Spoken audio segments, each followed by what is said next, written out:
itself. But nowadays, when you're raising a child, it's far more scary because you're trying to teach them things. That's fine. But YouTube's trying to teach them something else. And Netflix trying to teach them something else. And school is trying to teach them something else more than ever before. And on top of that, if you're not a wealthy individual, your wife now has to go to work, right? Because you have 2 incomes to pay the bills.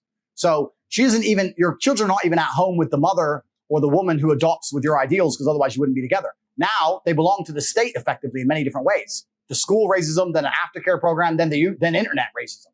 So now you have a very difficult job. And you'll see, even if you look at YouTube now, children disagreeing with their own parents about certain issues, no matter what they are, some topical issues, politics, LGBT, whatever. The parents will say, no, that's not true. Well, I heard in school it's true, because they spend more time inside the matrix than they do with their own parents now.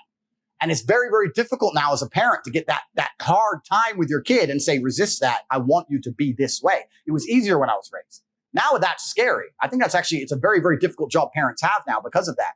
Because the programming is exceptionally strong because it's entertaining, right? And we've all developed ADHD and we're all glued to social media and addicted to our phones and things are coming through the phone. And that's the argument they tried to use to ban me. I argue that I'm a positive force and there's far more negative forces than me on the internet, which are trying to infect the children than I am. That's the argument I have. I'd argue that I'm the complete opposite to it. But yeah, it's a scary world now. It's scary to have a child. I have a simple question for you, but it's actually very deep. Because you don't understand where I'm going with this. How many times have you seen the movie The Matrix? Because this is a major theme of yours. Yes. And Pat, I don't want to let the cat out the bag. You just saw it for the first time on the flight here. 2 days ago. Yeah. Okay. So how many times have you seen The Matrix? 15, 20. 15. This has a major influence in your life. This concept. Correct. Right? It's an easy way for me to express in a few words how I view the world works.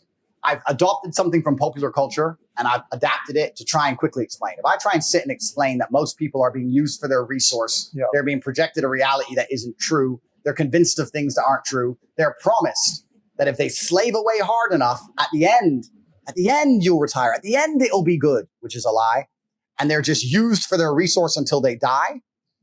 To get into that and explain that at length is difficult. But if I say you're inside of the Matrix and they've seen the movie, they're like, what do you mean? You're inside the Matrix. You're living inside of a projected reality and your body heat is being extracted in real time for the machines. That's what's happening to you. And they're like, I don't understand. You will understand once you break free. How do I break free? You break free when you can talk freely. This is the thing that's amazing. And I talk a lot about money, but I'm not that financially driven. I just understand if you don't have money, you can't have an opinion. You can't say what you think. You can't do what you're not told to do because then you can't pay the mortgage. If they say wear a mask to come to work, even no matter how much you know that mask is fruitless, you must pay the bills. You must comply. That's the Matrix. You have no force but to comply. It's only when you get to a point of money where you can say, no, my principles are worth losing X million. That's when you can escape the Matrix. Money is a primary motivator to escape. I've always been interested in freedom more than money. It's not about having nice things. It's about having freedom of mind and freedom of thought and freedom and autonomy of my own body. That requires money. Or it requires the complete opposite. Like I said earlier, it's either no money, living on the street, or a lot of money. Anywhere in between, you're controlled. But if you ain't got shit and you're on the beach, wear a mask, get fucked. Get fucked. We're going to take my house. I ain't got one. No. So when did give me a fine. Sure. Go on then. Like I ain't got any money. Like, so that's the only way you escape. You escape through extreme poverty or escape through wealth. And I was prepared to take either route. I was prepared to take either one.